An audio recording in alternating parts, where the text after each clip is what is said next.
Welcome to this edition of On the Scene. I'm your host, Tim Kelly. On today's program, we're going to spend a little time with the Suffolk Department of Public Works and talk about their philosophies and procedures and ways they go about handling winter weather conditions. So we're talking about sleet, ice, snow that are on our roadways and how they battle those situations and get those roadways clean as possible, as soon as possible, to help our motorists get around the city of Suffolk. Stay tuned. Welcome back to On the Scene. Joined now by L.J. Hansen, who's Assistant Director of Department of Public Works here with the City of Suffolk. Thanks for being with us today. Thank you. Talking about a topic that comes around this time of year, every year. We're talking about snow and winter weather conditions and certainly how the City of Suffolk responds to those situations where we talk about our roadways. Talk about, as far as the theory behind how the Public Works Department and the City of Suffolk as a whole approaches handling snow, ice, whatever kind of stuff that gets on the roads in these winter months. How do we typically respond? What's the plan of attack kind of in a general overall viewpoint? Well, the first thing we have to do is it does take a little bit of forecasting and a little bit of planning. Each storm comes in a little bit differently. For us, a lot of what we can do up front, pre-treatment, is going to depend upon how the storm comes in. If it comes in wet, our pre-treatment is going to be different and our options are a lot more limited than if a storm comes in with just snow or if it's just cold. What we like to do when the opportunity presents itself is to pre-treat with a brine solution, and oftentimes you'll see that around town where you'll see our trucks are out days in advance of a expected snow or ice event. That usually means that we're not expecting rain before the snow, we're just expecting the snow or cold weathers. And that brine solution, what it is, it's very similar to making brine for a fish tank. And then we have 3 trucks currently that allow us to put out brine on the road, and it just spreads it out on the road. So oftentimes you'll see those lines or those stripes on the roads in advance of a storm. And then of course, you know, there are other things that we can do. If it's going to be wet, oftentimes we'll try and do some pre-treatment on at least the elevated surfaces on bridges or that type of thing. But if it's going to rain, oftentimes the rain will wash away any type of pre-treatment we have, especially at brine. That's why we're really limited on that. And then of course, once the event starts, then it also depends upon how the event comes in. So really for us, it depends upon what the event is. Sure. So there's not a one-size-fits-all scenario. Now when you talk about the brine, what does that type of solution do for the roadway to kind of help the situations where it can be utilized? What does it do? Well, really all we're doing is applying salt, but we're applying it in a way that's convenient and effective. What salt does with water is it raises the freezing point it lowers the boiling point and raises the freezing point. So what that does is it allows water to freeze at a lower temperature. Make sure I say that correctly.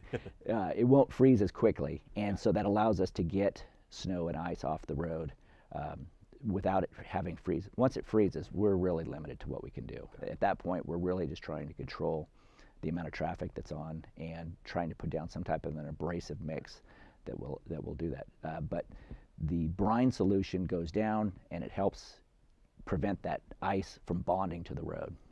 Now, the brine solution itself, I know, you hear people that, after a snow has come and gone and we all have the decorations on our cars and stuff. Is that a corrosive type material to where we need to get the car washed after that type of solution versus maybe something else you might be using? How does that work in there? Honestly, any time that we've had a snow event, we're going to be using salt, and so are our neighboring communities, and so is VDOT. Right. I would recommend that you wash your car. I know I do, and I recommend to everybody you wash your car after those types of events. Okay. So again, the brine really is most effective when you have just a pure snow event, but if it's rain into snow or you have that mixing thing, you're really putting it down for it to be washed off, correct? Yeah, and that's why oftentimes people will ask, why are you not putting brine out? And for us, it's really a matter of the temperatures are too high. Right. When the storm comes in, it's going to come in as rain, and because of the way that the brine goes down, it washes off very easily. It's very effective. Correct. In the right setting, but very ineffective in the wrong setting. Now, as far as with the temperatures and everything like that, as far as the philosophy, of course, y'all were tracking this days out, however the storm or the system may develop. So again, you're not meteorologists, but you're kind of amateur meteorologists in the sense of needing to know how to really apply the theories behind what you're talking about here. But brine or not, snow or not, whatever the situation is, what's the approach when it comes to when you're going to get out there and start plowing roadways? Okay, well, once the snow starts or the ice starts or whatever the condition is, our first priority is always going to be what we call primary roads, and those are traditionally the U.S. highway systems. So for Suffolk, we're talking, of course, about Route 58. We're talking about U.S. Route 10, 460, 13, 32. Those are our U.S. highway priority and primaries. And then, of course, right after that, we have secondaries of varying degrees of importance. Obviously, some streets are more important. They're collectors or arterials, and while they may not be on the primaries, they're still very important to us and important for keeping traffic moving. And so that would be our secondary priority. And our third priority, and oftentimes, I'll be honest, we don't get into the neighborhoods as often as I think some folks would like. Right. But in part because we have about 1,650 miles of road with 21 plows, and honestly, it takes a fair bit of time just to get everything done. Mother Nature usually helps us out by the time we get there. In a significant event, though, we do get into neighborhoods, and that's a little bit of a challenge for us too, because of course plows are big pieces of equipment, cars on roads, narrow roadways. That's a little challenging, and it definitely slows us way down, and it also increases the potential for accidents. So it's not something that we get into a lot. Correct. Now, as far as your operators that are out there, correct me if I'm wrong, but there are certain conditions where you're not going to be sending people out there on the roadways, at least initially in the heavy stuff. What kind of philosophy do you apply about when we're going to get out there and start that plowing process? For the most part, if conditions are safe, if we can see, we're going to have crews out there, and we have some very good crews. We're very fortunate. We don't live in an area we get a lot of snow, but we've been very fortunate. We have some good crews, and we send them to training, and they do a great job. But you're right, there are going to be conditions when we just right. say it's not safe.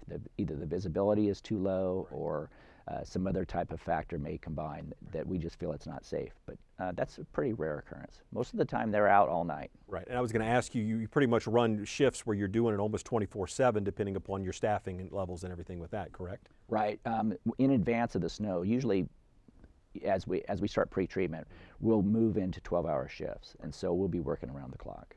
Now, what types of equipment do you have in your arsenal to deal with snow and ice conditions on roadways? I know we've had some changes in recent years with the outfitting of vehicles, other ones that come kind of pre-made, but you kind of can attach a plow to different types of vehicles. So what type of equipment are we generally talking about when we talk about what the city of Suffolk has to offer to combat these situations? Most of what we use is that type of multi-purpose vehicle. So for us, by and large, we're using a dump truck that we would use 365 days of the year as a dump truck that we can add a spreader attachment to on the back and put a plow attachment on the front, which makes it actually a very functional piece of equipment, but it's also usable in other times of the year. And given the amount of snow that we have, we think that's the most prudent way to do it. Our brine equipment is of a similar nature. We have regular trucks that we use, and we can put the brine attachment in there. We make our own brine, so we have equipment for making that, and we have storage tanks for making that. But for the most part, our equipment is multi-purpose. Now, where do you house all this? Is it at one central place, or do you have it, given the fact of the geographical totality of what we're dealing with? You talked about all the lane miles, but just even the spread, the way the city is spread out itself. I mean, do you have it staged, or is it kind of one central spot, or how do y'all typically manage that? The city of Suffolk's broke up into 4 zones for the most part. Just spread out throughout the course. Sure. And we have staging throughout those areas, and we may even do sub-staging on occasions because it's effective. Got it. It's a big area. Yes, I don't think people realize it. You look at it on a map and you truly don't appreciate what you're looking at until you're out there and you realize how long it takes you to get from point A to point B on a normal conditions, let alone throwing in the extra things that we're dealing with winter weather.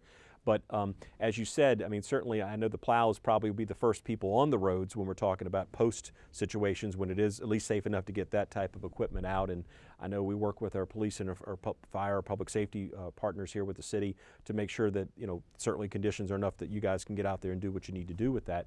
But when people are out there and the road is, if you will, just been plowed or in the process of being plowed.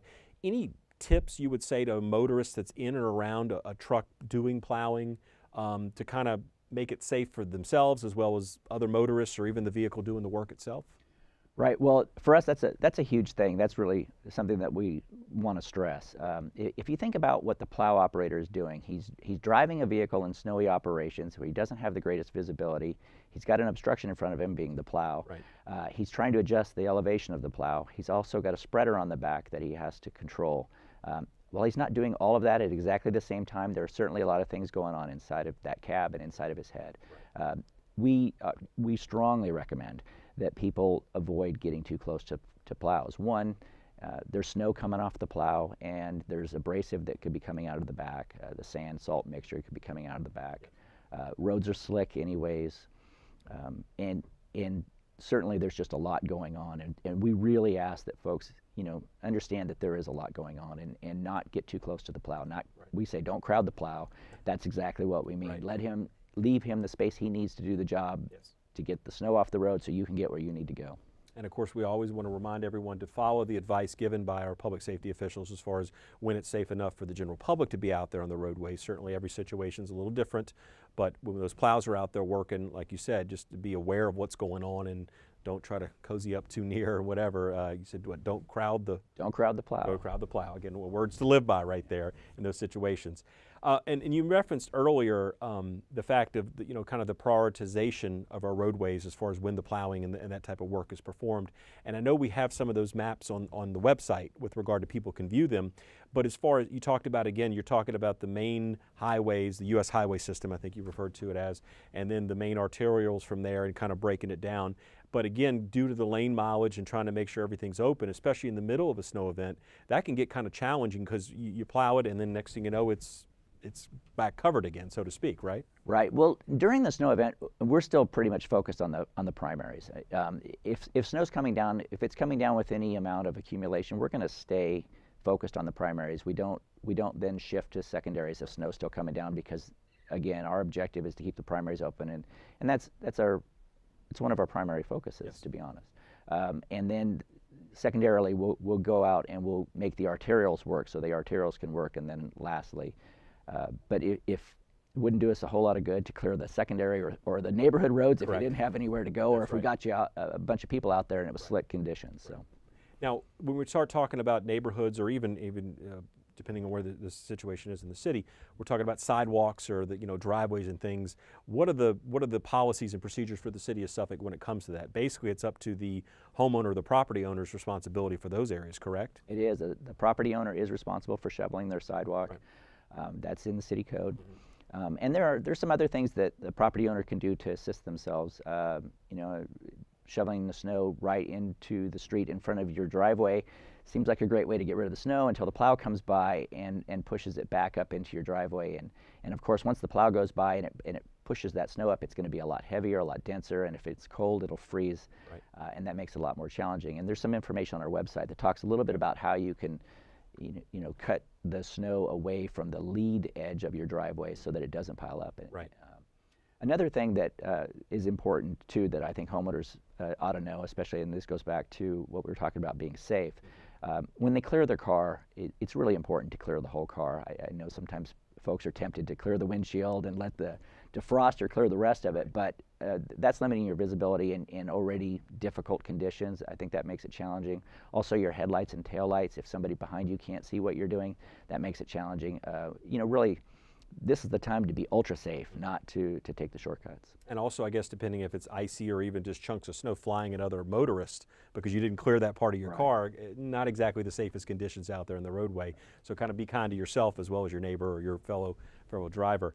But you get done with the plowing, the snow has kind of disappeared, and unfortunately sometimes what usually follows that, especially after a plowing situation, is potholes. They kind of reappear.